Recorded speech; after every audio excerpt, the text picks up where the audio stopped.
नई शराब उत्पाद नीति लागू होने के बाद जेएसएलपीएस ने अपने हाथों में जिम्मेवारी ले ली है और जो भी शराब खुदरा या धनबाद में दुकान है 140 दुकान, जिसमें 90 दुकानों का हैंडओवर ले लिया गया है। 50 दुकान अभी जो पूर्ववर्ती में एजेंसी चला रही थी वही चला रही है। अब जब अपने हाथों में उत्पाद विभाग ने इसे ले लिया है तो जितने भी सेल्स वर्कर काम कर रहे थे उन्हें काम से हटा दिया गया है।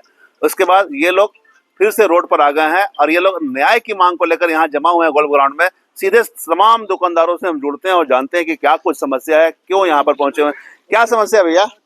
समस्या है कि हम लोग को बिना नोटिस दिए हुए, बिना कारण बताए हुए दुकान में नहीं रखा जा रहा है। जो नई नई दुकान खुल रही है उसमें अलग से सेल्समैन मंगा के रखा जा रहा है और ये जो भी मैन पावर एजेंसी आती है काम करवा कर पैसा नहीं देती है। एक तो पेमेंट कम देती है, ऊपर से वो भी पैसा नहीं देती है।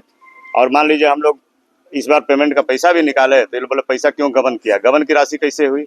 जब हम लोग पैसा अपना पेमेंट मांगे नहीं दिए, उतना पैसा निकाले तो इसमें गबन की राशि कैसे हो गई? ये बताइए, ये कहाँ का न्याय? इसके पहले भी फ्रंट लाइन चलाई, वो भी पैसा नहीं दी, एक्साइज विभाग कुछ नहीं किया। आप लोग कौन सा किसके अंतर्गत काम बता रहे हैं? इसके बाद A to Z चलाया, उसका भी पैसा नहीं दिया, 4 महीना दोनों लग गया। फिर मार्सन कंपनी चलाई, उसके जैसा कोई सब लोग मिल करके बंदरबाट किए सब लोग मिल करके, और वो आरोप सेल्समैन के ऊपर लगाया जा रहा है। वो भी 8 महीने का कि 9 महीने का पेमेंट नहीं दी। फिर वर्तमान में RK कंपनी चला रही है, ये भी हम लोग पेमेंट के लिए बात कर रहे हैं तो इस दिन आएगा उस दिन आएगा, करते करते हैंड ओवर दो, टेक ओवर दो हुआ, ये भी 3 महीने का पेमेंट नहीं दी। और ये लोग बोले कि 0 मेरा ये दे दो, उसके बाद तुम लोग का पेमेंट आएगा। जब रनिंग कंडीशन में पेमेंट ये नहीं दे रही है तो ये कंपनी हट जाने के बाद पेमेंट कहाँ से देगी? और कमिश्नर साहब बोले कि हम आप लोगों का पेमेंट दिलवाएंगे, तो हम लोग बोले कि आप लिख के दीजिए सर कि पेमेंट आप दिलवाइएगा, वो भी नहीं माने। तो हम लोग किस बेसिस पर अपना पेमेंट छोड़ दें? एक दुकान पर कितने लोग थे आप लोग? किसी में 3, किसी में 4, किसी में 5। सबको हटा दिया गया है। मिनिमम रखिए 1,10,000 20,000 पर सबको हटा दिया गया है। सबको, हाँ, जितने पूर्ववर्ती लोग हैं उनको बोला जा रहा है कि आप लोग को रखा नहीं जाएगा। तो अभी जो RK कंपनी जो संचालित कर रही थी दुकान, उसके पास कितना दिन का पैसा बाकी आप लोगों का? 3 महीने का। अभी फ्रीजर भी हो गया, 4था महीना चल रहा है। कुछ दुकान संचालक उसका संचालक या कोऑर्डिनेटर है ऋषिकेश सिंह है। क्या बोलते हैं वो बोलते हैं कि हो जाएगा। क्या मांग है आप लोग का? मांग है कि हम लोग है कि काम पे रखा जाए। हम लोग बेरोजगार हो गए हैं, काम पे रखा जाए, इसके हम लोग के साथ बेईमानी न की जाए। इसमें चाहते हैं कि एक्साइज विभाग, अपने प्रशासनिक विभाग, सब लोग इसमें हम लोग का सहयोग करें। बार बार हम लोग प्रतिलिपि दे चुके हैं DC ऑफिस में, SP ऑफिस में, ये लोग कुछ करते नहीं है, बस वहीं हम लोग की प्रतिलिपि जमा होकर रह जाती है। क्या नाम है आपका? मेरा नाम हुआ मोतीलाल गुप्ता। जाहिर सी बात है, एक तो रोजगारों को रोजगार नहीं मिल रहा है और जब मिल रहा है तो उसे हटा दिया जा रहा है। जैसा कि ये लोग बता रहे हैं कि कई महीनों से इनका वेतन बकाया है। जो भी कंपनियां आई, कोई 3 महीने का, कोई 4 महीने का, कोई 8 महीने का, इनका पैसा रख लिया। लेबर कोर्ट में केस भी चल रहा है। इस संबंध में लेबर कमिश्नर द्वारा पत्र भी जारी किए गए एक्साइज विभाग को, बावजूद इन्हें अब तक वेतन नहीं मिल पाया। अब स्थिति यह है कि राज्य में उत्पाद नीति नहीं लागू हो रही है, ऐसे में सबको बेरोजगार किया जा रहा है। या कहाँ से न्याय संगत है? इनकी मांग है कि इन्हें काम पर रखा जाए और जितने भी लोग को हटाया जा रहा है उनकी रोजी रोटी का ख्याल रखा जाए ताकि ये लोग सड़क पर ना आए। कुछ लोग और हम उनसे जुड़ते हैं। क्या समस्या है भैया? वही समस्या जो मोतीलाल जी बोले हैं। हाँ, जो भी कंपनी आ रही है खाली आश्वासन दे रही, पेमेंट नहीं दे रही, तो बाल बच्चा क्या रोड में चला जाएगा? पेमेंट तो लोग निकालेगा ही, और पेमेंट को निकाला जा रहा तो उसको बता रहा गमन कर लिया, सरकारी राशि का गमन कर लिया, तो ये कहाँ से नहीं? बड़ा झूठ सच आरोप लगाया जा रहा है जी। क्या समस्या हो रहा है भैया? बस यही समस्या है और क्या है। तो आप लोग हम लोग को एक्सचेंज के द्वारा लिया गया है और अब उल्टा आरोप लगा करके हम लोगों को बैठाया जा रहा है, ये सरासर अन्याय है। बस यही हम कहना चाहेंगे। कितने दिन से आप लोग काम कर रहे हैं? हम लोग 3 साल हो गया, 2022 से ही कर रहे हैं। मई 2022 से ही कर रहे हैं हम लोग। अभी क्या बिना किसी कारण से आप लोगों को बोला गया काम नहीं करने? तो बस बिना कारण का बैठा दिया गया हम लोगों को, ब्लैक लिस्ट। क्या बोलेंगे भैया? हमारा बोलना यही है कि हम लोग का बिना नोटिस का, बिना आदेश का हम लोग का एक बैच बोला जा रहा है कि आप लोग ब्लैक लिस्टेड हो गए। लिखा है कि ब्लैक लिस्टेड हो गए। हम लोग 0 दे रहे हैं। हम लोग 0 भी बोले कि हम लोग 0 दुकान कट रहा है, 0 बोला कि 0 दे रहे हैं। तो हम लोग जो खटे हैं उसको पेमेंट लेने के बाद तो 0 दुकान है, ये ऑलरेडी 0 है, उसमें कहीं लेन देन नहीं है। इसके पहले का बोल रहा है कि पैसा शॉर्ट कर गया। इसके पहले जो ये मार्शल कंपनी आया था मार्शल कंपनी है, सब लुटेस का शूट करके चला गया, तो हम लोग क्या करें? हम लोग तो छोटा मोटा सेल्समैन है।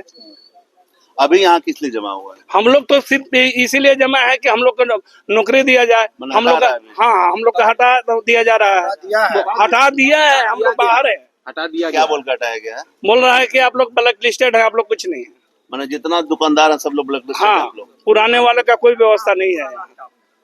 पैसा लिया क्या सब- समस्या है भैया? बस यही समस्या है कि हम लोग को जो पैसा लिया कोई और बोल रहा है ये लोग लिया है पैसा, सब उठा के ले गया मार्शल कंपनी। अब बोल रहा है कि सेल्समैन भरो पैसा। ये पॉसिबल है? तो क्या मांग करते हैं आप? मांग है कि हम लोग सबको नौकरी में रखा जाए और 3 महीने का पेमेंट जो बाकी है वो दिया जाए। अभी कंपनी क्या एक्साइज डिपार्टमेंट से क्या बोला जा रहा है? एक्साइज डिपार्टमेंट से बोल रहा है कि आप लोग ब्लैक लिस्ट है, आप लोगों को काम नहीं मिलेगा, सब नया नया स्टाफ रहेगा।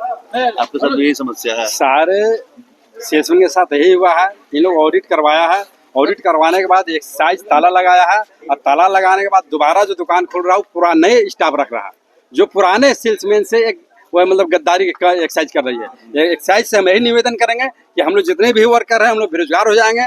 हम लोग कमाने खाने वाले, हम लोग को रोजगार उपलब्ध कराइए। आपका दुकान का जो विधि व्यवस्था आप खुद संभालिए, हम लोग को लेकिन सेल्स में रखिए, क्योंकि सेल्स में हम पुराने लोग ही आपका दुकान चलाएंगे। नए लोग से फिर वही स्थिति होगा जो मार्शल ले गया, A to Z लूट के लेके गया। नए लोग फिर 3 लाख उठा निकालेंगे, 4 लाख उठाएंगे, फिर सरकार का राजस्व का नुकसान होगा। इस पर चिंतन करिए। आप पढ़ लिख के आइए, बने हैं दरोगा बने हैं और एक्साइज का अधीक्षक बने हैं, ऐसे नहीं पढ़े अनपढ़, तो कुछ तो चिंता करिए। आपके साथ भी यही है? हम मेरे साथ भी यही है, हम लोग बिना नोटिस का हटा दिया गया। क्या मांग करते हैं आप हम लोग? लोग मांग करते हैं हम लोग सजना है। क्या बोलते हैं भैया? बोलना ये चाह रहे हैं सर कि एक्साइज कमिश्नर जो भी हैं ये सारे लोग कंपनी को वो लोग लाते हैं, ये ना कि हम लोग डिसाइड करते हैं कि हाँ चलो ये आरके कंपनी है तो ये मार्शल है इसको लाएंगे। अधिकारी लोग लाते हैं कंपनी को और हम लोग का पेमेंट जो है इसका समस्या का समाधान अधिकारी ही करेंगे और ये थोप देते हैं हम लोग पे। अभी आप लोग सबको हटा दिया गया है। जी जी क्या मांग सब करते ब्लैक लिस्ट। हम लोग रोजगार चाह रहे हैं सर, कहाँ जाएंगे? रोड पे आ जाएंगे। अगर हम लोग का बने बाल बच्चा क्या करेगा? सही बात है। तो तमाम दुकानदार हैं यहाँ पर। जिले में 140 शराब खुदरा दुकान है, जिसमें से 90 का स्टॉक का मिलान कर लिया गया है और 90 हैंडओवर ले लिया गया है।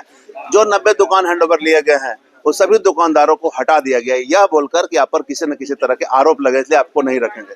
हालांकि जैसा कि ये लोग बता रहे हैं कि झूठ से जिन पर आरोप लगाया गया, ना इन पर इन्होंने किसी का गबन किया है, ना किसी का 1 रुपया मारा, बल्कि इनका ही पैसा विभाग ने नहीं दिया, कंपनी ने नहीं दी, चाहे वो मार्शल कंपनी हो, चाहे आरके हो, या जो भी कंपनी संचालित थी इसके पूर्व में, इनकी पैसे को नहीं दिया, मतलब मेहनत के पैसे को नहीं दिया गया है, जिसका केस भी लेबर कोर्ट में चल रहा है। और अब इन्हें झूठ सच आरोप लगाकर हटा दिया जा रहा है, जिसके बाद ये लोग सड़क पर आने को मजबूर है। ऐसे में इन्हें रोजगार चाहिए, रोजी रोटी की समस्या उत्पन्न ना हो, इसकी भी ये मांग कर रहे हैं। और उत्पाद विभाग के वरीय अधिकारी सहित सरकार से ये मांग कर रहे हैं कि इनकी रोजी रोटी का ख्याल रखे और इन्हें दुकान पर पुनः बहाल करने की प्रक्रिया शामिल करे, ताकि इनके सामने भुखमरी के नौबत ना आए। देखना होगा किस प्रकार से पहल वरीय अधिकारी लेते हैं और इन तमाम दुकानदारों को फिर से रोजगार मुहैया कराया जाता है। हम तमाम इससे जुड़ी खबरों से लगातार आपको अपडेट करवाते रहेंगे। कैमरामैन संजय के साथ धीरेंद्र, मिरर मीडिया, धनबाद।